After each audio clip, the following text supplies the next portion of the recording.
देखो जितने भी बच्चे क्लास 10th में हैं और इस बार 2026 में यानी कि 25 फरवरी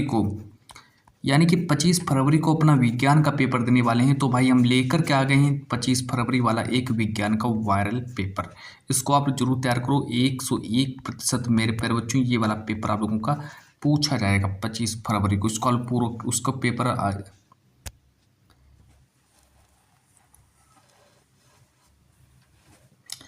मेरे प्यारे बच्चों, अगर आप भी हो क्लास 10th में और इस बार 2026 में यानी कि 25 फरवरी को देने वाले हो अपना विज्ञान का पेपर, तो भाई देखो हम लेकर के आ गए हैं 25 फरवरी वाला एक वायरल पेपर। वो भी कौन सा पेपर है? आप लोगों का विज्ञान का पेपर है जिसका कोड है 817 GD कोड का पेपर में लेकर के आ गया हूँ।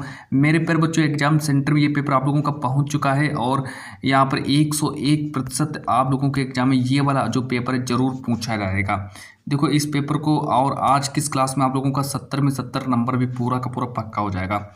अब चलो आगे देखो, फिर मैं बात करता हूँ कि ये मेरे देखो सारे निर्देश दिए गए हैं, जो कि यहाँ पर देखो लिखा है, नोट करके दिया है कि प्रारंभ के 15 मिनट परीक्षार्थियों को प्रश्न पत्र पढ़ने के लिए निर्धारित हैं, है ना। तो देखो भाई पेपर देने जाओगे जब आप लोगों को बोर्ड में जब आप लोगों को ये वाला पेपर दिया जाएगा, जो कि मैं आप लोगों को 60 सॉल्व करा रहा हूँ। 817 GD भाई कोड याद रखना, बिल्कुल सेम पूरा रियल पेपर है, आप लोगों का पूछा जाएगा 25 फरवरी को, है ना। बिल्कुल यही पेपर आएगा। यहाँ पर देखो पूर्णांक 70 में 70 नंबर का है और ये सब कुछ पढ़ लेना। ये देखो हमारे नोट करके दिया है कि आप लोगों को 15 मिनट तक पेपर को पढ़ना पड़ेगा। फिर निर्देश करके दिया है कि प्रश्न पत्र 2 खंडों जैसे कि खंड आ तथा खंड बा में विभाजित होने वाला है। ये जो आप लोगों का जो विज्ञान का पेपर है 2 खंडों में विभाजित होने वाला है, खंड आ तथा खंड बा में। खंड आ तथा खंड बा 3 उपभागों जैसे कि 1, 2, 3 में विभाजित होने वाला है। जो आप लोगों का जो खंड आ तथा खंड बा में 3 भागों में विभाजित होने वाला है। ये जो आप लोगों का जो पेपर 3 भागों में विभाजित होने वाला है। 3 भाग कैसे भाई? इसमें देखो आप लोगों का बायोलॉजी पूछा जाएगा, जीव विज्ञान पूछा जाएगा, भौतिक विज्ञान पूछा जाएगा ना। तो इस तरीके से 3 भाग बनेंगे। ये फिर मार देखो दिया है कि प्रश्न पत्र के खंड आ में बहुविकल्पी प्रश्न है जिसमें से सही विकल्प का चुनाव करके हमको OMR उत्तर पत्रक पर नीले अथवा काले बॉल पॉइंट पेन से सही विकल्प वाले गोले को पूर्ण रूप से भरना है। OMR उत्तर पत्रक पर उत्तर देने के पश्चात उसे काटे नहीं तथा इरेजर अथवा व्हाइटनर का प्रयोग नहीं करना। तो भाई आप लोगों को इरेजर और व्हाइटनर का प्रयोग बिल्कुल भी नहीं करना है OMR सीट पर, है ना। इतना सब कुछ करने के बाद अब आगे देखो, ये और भी हमारे सामने निर्देश दिए गए हैं, इनको सब कुछ आप लोग पढ़ लेना। अब मैं सीधा आप लोगों को ले चलता हूँ प्रश्नों की ओर, जो कि आप लोगों का देखो 25 फरवरी का बिल्कुल सेम मेरे प्यारे बच्चों वायरल पेपर है। बिल्कुल सेम वही प्रश्न जो मैं आज मैं आप लोगों को बताने वाला हूँ, बिल्कुल यही वाले प्रश्न आप लोगों के 25 फरवरी को पूछे जाएंगे। आप लोग ये सारे प्रश्न तैयार कर लो, है ना। पूरा 25 फरवरी का वायरल पेपर है आप लोगों का। अब देखो यहाँ पर मेरा ये पूछा गया है खंड आप बहुविकल्पी प्रश्न उपभाग 1, जो कि पेपर में 1 नंबर का आएगा। पहला प्रश्न कहता है कि चुंबकीय क्षेत्र की तीव्रता का मात्रक क्या होता है ना। पेपर में देखो भाई 1 नंबर का प्रश्न आएगा कि चुंबकीय क्षेत्र की तीव्रता का मात्रक क्या होता है। तो इसका देखो राइट आंसर क्या हो जाएगा? इसका देखो पेपर देने जाना तो सही करना वेबर प्रति मीटर स्क्वायर, सी ऑप्शन सही करना है। तो वेबर प्रति मीटर स्क्वायर मेरा राइट आंसर हो जाएगा। तो भाई इसका आप लोग सी ऑप्शन सही करना। पूरा पेपर में आप लोगों को सॉल्यूशन भी कराऊंगा, है ना, तो क्योंकि आप लोगों का पेपर जो है वायरल हो चुका है। 25 फरवरी का वायरल डायरेक्ट एकदम वायरल हो गया है, इसको तैयार कर लो। अब आगे देखो अगला प्रश्न देखो, प्रश्न नंबर 2 कहता है कि किसी चालक में धारा का प्रभाव किसके द्वारा होता है। 1 नंबर का आएगा कि किसी चालक में धारा का प्रभाव भाई किसके द्वारा होता है। तो 1 नंबर का प्रश्न ये भी आएगा। तो देखो इलेक्ट्रॉनों द्वारा, इसका राइट आंसर हो जाएगा भाई इलेक्ट्रॉनों द्वारा। पेपर देने जाओगे तो इलेक्ट्रॉनों द्वारा, है ना, ये वाला ऑप्शन आप लोगों को मिलेगा। प्रश्न नंबर 2 का जो सही राइट आंसर हो जाएगा इलेक्ट्रॉनों द्वारा, है ना। तो प्रश्न नंबर 2 का आप लोग इलेक्ट्रॉनों द्वारा इसको ही सही करना। और प्रश्न नंबर 3 कहता है कि ओम के नियम का सूत्र क्या होता है। तो भाई 1 नंबर का प्रश्न ये भी आ जाएगा कि ओम के नियम का सूत्र क्या होता है। तो इसका देखो राइट आंसर हो जाएगा I बराबर V/R, है ना। तो सी ऑप्शन इसका भी सही हो जाएगा। तो I बराबर V/R, तो आप लोगों को इसका सी ऑप्शन को याद रखना है। चलो अच्छा आगे देखो, यहाँ पर देखो अगला देखो दिया है प्रश्न नंबर जो मेरा नेक्स्ट कहता है, प्रश्न नंबर 4 कहता है कि 1 किलोवाट घंटा किसके बराबर होता है। तो भाई 1 किलोवाट घंटा किसके बराबर होता है। तो 1 नंबर का पेपर में आएगा ये प्रश्न। तो देखो पेपर देने जाओगे तो आप लोगों को इसका कौन सा सही ऑप्शन करना है। इसका जो राइट आंसर जो हो जाएगा 1 किलोवाट घंटा जो होता है वो 3.6 × 10⁶ जूल के बराबर होता है ना। तो 1 किलोवाट घंटा जो होता है 3.6 इंटू 10⁶ जूल के बराबर होता है। तो आप लोगों को यहाँ पर डी ऑप्शन को ही याद रखना है। डी ऑप्शन आप लोगों का बिल्कुल राइट आंसर हो जाएगा। अब आगे देखो प्रश्न नंबर 5 कि एक वैद्युत बल्ब पर 750 वोल्ट एवं 100 वाट अंकित है, उसके तंतु का प्रतिरोध कितना हो जाएगा। तो भाई 1 नंबर का ये भी आ जाएगा कि मान लीजिए कोई बल्ब है, उस पर 750 वोल्ट लिखा है और उस पर 100 वाट भी लिखा है, तो बताना है भाई उसके तंतु का प्रतिरोध कितना हो जाएगा, है ना। तो बताइए भाई उसके तंतु का प्रतिरोध कितना हो जाएगा। देखो पेपर देने जाओगे तो आप लोगों को इसका 25,000 ओम ही सही करना है, 25,000 ओम को सही करना है। चलो छाएंगे। देखो क्वेश्चन नंबर 6 कहता है कि हीटर का तार किसका बना होता है, कि हीटर का जो तार जो होता है वो किसका बना होता है। तो भाई 1 नंबर का प्रश्न ये आ जाएगा कि हीटर का तार किसका बना होता है। तो इसका देखो राइट आंसर हो जाएगा नाइक्रोम। तो हीटर का तार जो होता है भाई नाइक्रोम का बना होता है। तो हीटर का तार नाइक्रोम का बना होता है। तो आप लोगों को भाई नाइक्रोम को ही सही करना है। प्रश्न नंबर 6 का बी ऑप्शन सही करेंगे, है ना। तो पेपर देने जाओगे तो बी ऑप्शन को ही सही करना, सारे बच्चे बी ऑप्शन को सही करना। अब प्रश्न नंबर 7 कहता है कि एक वस्तु उत्तल लेंस के सामने 2f दूरी पर है रखी है, तो लेंस से उसका प्रतिबिंब बनेगा। तो बताइए भाई प्रश्न 7 कहता है कि एक वस्तु लेंस के सामने 2f पर रखी है, तो लेंस से उसका प्रतिबिंब कहाँ बनेगा, है ना। तो भाई 1 नंबर का प्रश्न आ जाएगा। तो लगा देना भाई 2f पर बनेगा। 2f आप लोगों को सही करना है, 2f को सही करना है। चलो छाएंगे। देखो यहाँ से अब मेरा उपभाग 2 स्टार्ट हो जाता है। उपभाग 2 कहता है कि धावन सोडा का रासायनिक नाम क्या होता है। तो भाई उपभाग हमसे 2 पूछा गया है कि धावन सोडा का रासायनिक नाम क्या होता है। तो 1 नंबर का पेपर में ये प्रश्न बन जाएगा। इसका देखो राइट आंसर हो जाएगा Na2CO3.10H2O। तो इसका मेरा ए ऑप्शन से हो जाएगा, Na2CO3.10H2O। तो ए ऑप्शन इसका सही हो जाएगा। धावन सोडा का रासायनिक नाम Na2CO3.10H2O होता है। चलो अच्छा आगे देखो, फिर मैं आगे ले चलता हूँ प्रश्न नंबर 9 की ओर। प्रश्न नंबर 9 कहता है कि असंतृप्त हाइड्रोकार्बन क्या होते हैं। तो बताइए भैया असंतृप्त हाइड्रोकार्बन इसमें से कौन सा राइट आंसर है। प्रश्न नंबर 9 का राइट आंसर क्या हो जाएगा कि असंतृप्त हाइड्रोकार्बन क्या होते हैं। 1 नंबर का देखो आएगा पेपर में कि असंतृप्त हाइड्रोकार्बन क्या होते हैं। देखो इसका राइट आंसर हो जाएगा C2H4, है ना। तो C2H4 जो है मेरा एक असंतृप्त हाइड्रोकार्बन है। तो आप लोगों को प्रश्न नंबर 9 का सी ऑप्शन को सही करना है, ओनली सिर्फ और सिर्फ C2H4 को ही सही करना है। प्रश्न नंबर 10 कहता है कि एल्काइन का सामान्य सूत्र क्या होता है, यानी कि एल्काइन का सूत्र क्या होता है। 1 नंबर का ये भी प्रश्न आ जाएगा कि एल्काइन का सूत्र क्या होता है। भाई 1 नंबर का प्रश्न आएगा ये वाला। तो प्रश्न नंबर 10 का देखो राइट आंसर हो जाएगा C3H4, है ना। तो C3H4 जो है ये मेरा एल्काइन का सूत्र होता है। तो ए ऑप्शन इसका भी सही हो जाएगा। चलो चाहेंगे देखो, फिर मैं आगे बात करता हूँ। प्रश्न नंबर 11 के बारे में बात करता हूँ। अच्छा, प्रश्न नंबर 11 कहता है कि आग बुझाने वाले यंत्र में प्रयुक्त होने वाला पदार्थ कौन सा है। हम आग बुझाने वाले यंत्र में कौन से पदार्थ का प्रयोग करते हैं, है ना। तो भाई बताइए भाई प्रश्न नंबर 11 का राइट आंसर क्या हो जाएगा कि आग बुझाने वाले यंत्रों में प्रयुक्त होने वाला पदार्थ कौन सा है। इसका देखो राइट आंसर हो जाएगा Na2CO3। Na2CO3 जो है ये आग बुझाने वाले यंत्रों में इसका हम प्रयोग करते हैं। तो Na2CO3 है ना, तो मेरा राइट आंसर हो जाएगा। चलो इसके बाद आगे देखो, ये हमारा 1 नंबर का ये भी आएगा। और प्रश्न नंबर 12 जो है कि सल्फर डाइऑक्साइड का जलीय विलयन होता है, यानी कि जो सल्फर डाइऑक्साइड का जलीय विलयन कैसा होता है। तो 1 नंबर का देखो ये भी प्रश्न आएगा कि भाई बताना है कि सल्फर डाइऑक्साइड का जलीय विलयन कैसा होता है ना। अम्लीय होता है कि उदासीन होता है कि क्षारीय होता है कि उभयधर्मी होता है। बताइए कैसा होता है। प्रश्न नंबर 12 का राइट आंसर क्या होगा कि सल्फर डाइऑक्साइड का जलीय विलयन कैसा होता है। देखो पेपर देने जाना तो आप लोगों को ए ऑप्शन को सही करना है, अम्लीय होता है ना।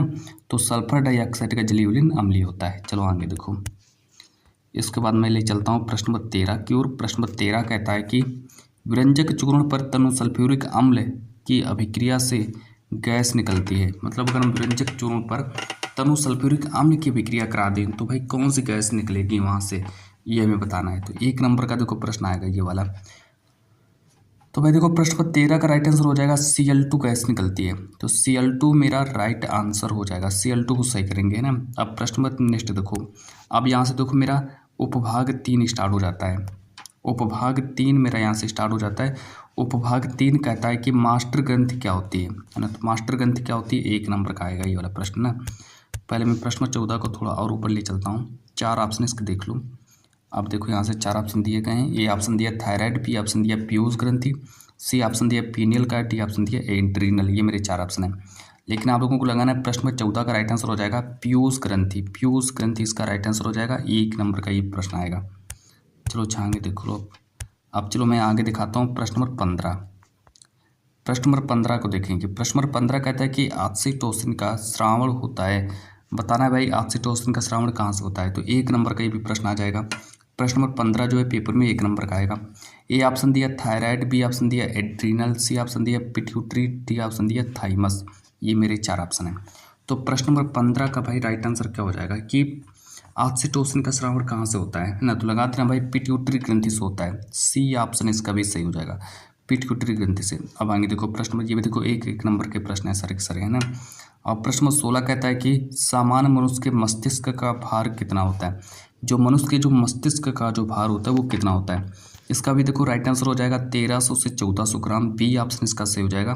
तो सारे के सारे बच्चे प्रश्न नंबर 16 का बी के ऑप्शन ही सही करेंगे ना। तो बी ऑप्शन आप लोगों का सही हो जाएगा। चलो आगे देखो, फिर मैं आगे बात करता हूँ प्रश्न नंबर 17 के बारे में। प्रश्न नंबर 17 कहता है कि केवल नर में पाई जाने वाली ग्रंथि कौन सी होती है। हमें उस ग्रंथि का नाम बताना है जो कि केवल और केवल नर में पाई जाती है, जो कि पेपर में 1 नंबर का प्रश्न आएगा कि भाई केवल नर में कौन सी ग्रंथि पाई जाती है। 1 नंबर का ये भी देखो प्रश्न आएगा है ना। तो बताना है भाई कौन सी ग्रंथि पाई जाती है। तो जो प्रोस्टेट ग्रंथि जो होती है ये केवल और केवल नर में ही पाई जाती है। प्रोस्टेट ग्रंथि जो होती है केवल नर में पाई जाती है। तो प्रोस्टेट ग्रंथि को सारे के सारे बच्चे सही करेंगे। और प्रश्न नंबर 18 कहता है कि कैल्शियम तथा फास्फोरस के उपापचय के नियंत्रण हेतु हार्मोन स्रावित होता है। तो कौन सा हार्मोन भाई, कहाँ से हार्मोन स्रावित होता है। पैराथायराइड पिट्यूटरी से कि थायराइड ग्रंथि की निकलता है कि आग्नेयाशय से निकलता है। तो बताना भाई प्रश्न नंबर 18 का राइट आंसर क्या हो जाएगा। तो लगा देना भाई पैराथायराइड मेरा राइट आंसर हो जाएगा। प्रश्न नंबर जो मेरा 18 का राइट आंसर ए ऑप्शन मेरा सही हो जाएगा, पैराथायराइड। चलो आगे देखो, आगे अच्छा हम बात करेंगे प्रश्न नंबर 19 के बारे में। प्रश्न नंबर 19 कहता है कि निम्नलिखित में से किस हार्मोन की कमी से मधुमेह रोग हो जाता है। तो किस हार्मोन की कमी से मधुमेह रोग होता है। तो 1 नंबर का भी प्रश्न आएगा। तो बताना है भाई किस हार्मोन की कमी से मधुमेह रोग होता है। तो देखो इसका राइट आंसर हो जाएगा इंसुलिन। इंसुलिन की कमी से मधुमेह रोग हो जाता है। तो आप लोगों को भाई ऑप्शन नंबर बी को सही करना है। और आगे देखो अगला प्रश्न, प्रश्न नंबर 20। प्रश्न नंबर 20 के बारे में बात करेंगे कि कौन सा पादप हार्मोन कोशिका विभाजन में सहायक होता है। हमें भाई उस पादप हार्मोन का नाम बताना है जो कि कोशिका विभाजन में सहायक होता है। साइटोकाइनिन दिया है, ऑक्सिन दिया है, एब्सिसिक अम्ल दिया है और एथिलीन दिया है। ये मेरे 4 ऑप्शन है। तो प्रश्न नंबर 20 का राइट आंसर हो जाएगा साइटोकाइनिन। ए ऑप्शन सही हो जाएगा इसका। तो इसका आप लोग ए ऑप्शन को सही करना है। चलो अच्छा, ये देखो मैंने आप लोगों को 20 प्रश्न बताए और यहाँ पर आप लोगों के 20 नंबर भी मैंने पक्के करा दिए। 20 नंबर आप लोगों के पक्के हो गए, ये 20 नंबर अपने पक्के कर लो। अब यहाँ से देखो आप लोगों का वर्णनात्मक प्रश्न पूछे जाएंगे ना। तो वर्णनात्मक प्रश्न जो है 50 नंबर का वर्णनात्मक प्रश्न आता है पेपर में। ये भी आप लोग अपने तैयार कर लो और इसका PDF मैं आप लोगों को दे दूंगा। PDF सब लोग तैयारी कर लेना। खंड भाग करके दिया वर्णनात्मक प्रश्न है। उपभाग 1 कि प्रकाश के वर्ण विक्षेपण से क्या तात्पर्य है। उचित चित्र के द्वारा प्रकाश के वर्ण विक्षेपण को समझाइए। तो बताना है भाई प्रकाश के वर्ण विक्षेपण से क्या तात्पर्य होता है। इसका आप लोगों को आंसर बताना है। देखो ये प्रश्न जो है 4 नंबर का आएगा है ना। तो पेपर में 4 नंबर केवल प्रश्न आएगा। अब प्रश्न नंबर 2 कहता है कि प्रिज्म से श्वेत प्रकाश के गुजरने पर न्यूनतम व अधिकतम विचलन जो होता है किन रंगों का होता है ना। जब प्रिज्म से श्वेत प्रकाश मतलब बताना है प्रकाश के गुजरने पर न्यूनतम व अधिकतम विचलन जो होता है किन रंगों का होता है। तो ये भी आप लोगों का 4 नंबर का ही आएगा। ये दोनों प्रश्न 4 नंबर के आएंगे। और प्रश्न नंबर 3 देखो कहता है, प्रश्न नंबर 3 देखो क्या कहता है। प्रश्न नंबर 3 कहता है कि अवतल दर्पण के सम्मुख इसके ध्रुव एवं फोकस के बीच रखी किसी वस्तु के प्रतिबिंब की स्थिति किरण आरेख खींचकर दर्शाना है। तो भाई 4 नंबर के आ जाएगा।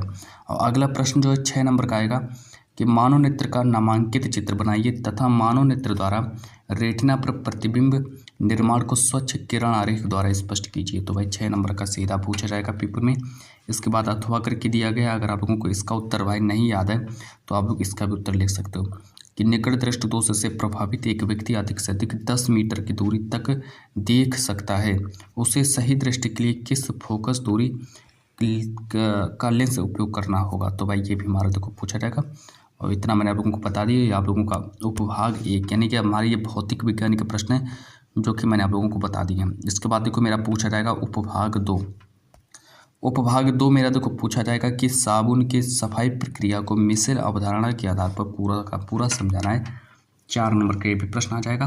और अगला देखो प्रश्न नंबर 6 कहता है कि हाइड्रोजन में धनायन बनाने की प्रवृत्ति होती है, तथापि यह अधातु है।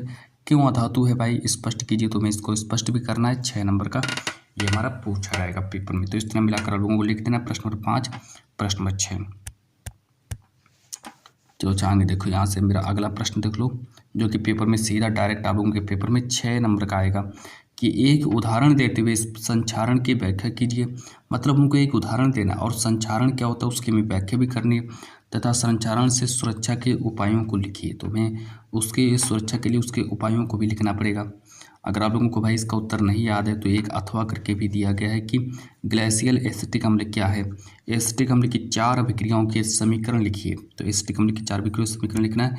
और यहाँ से आप लोगों का फिर स्टार्ट हो जाता है उपभाग 3। उपभाग 3 मेरा यहाँ से स्टार्ट हो जाता है कि परिवार नियोजन किसे कहते हैं, मानव जनसंख्या वृद्धि को रोकने के उपायों का उल्लेख कीजिए। तो प्रश्न नंबर 8 हमारा पूछा गया, 4 नंबर का आएगा। अब प्रश्न नंबर 8 और प्रश्न नंबर 9 इन सबको तैयार कर लो। प्रश्न नंबर 9 कहता है कि मेरु रज्जु क्या होता है। मेरु रज्जु की परिभाषा लिखनी है। इसके द्वारा कौन सा कार्य नियंत्रित किया जाता है, स्पष्ट कीजिए। तो बताना है भाई मेरु रज्जु क्या होते हैं और मेरु रज्जु के द्वारा कौन से कार्य नियंत्रित किए जाते हैं, उसका नाम भी बताना है हमको। 4 नंबर का आएगा पेपर में। प्रश्न नंबर 10 कहता है कि धमनी और सिरा में क्या अंतर है, पल्मोनरी सिरा में किस प्रकार का रक्त प्रवाहित होता है। तो बताना है पल्मोनरी सिरा में किस प्रकार का रक्त प्रवाहित होता है ना। 4 नंबर की भी आ जाएगा। अगला देखो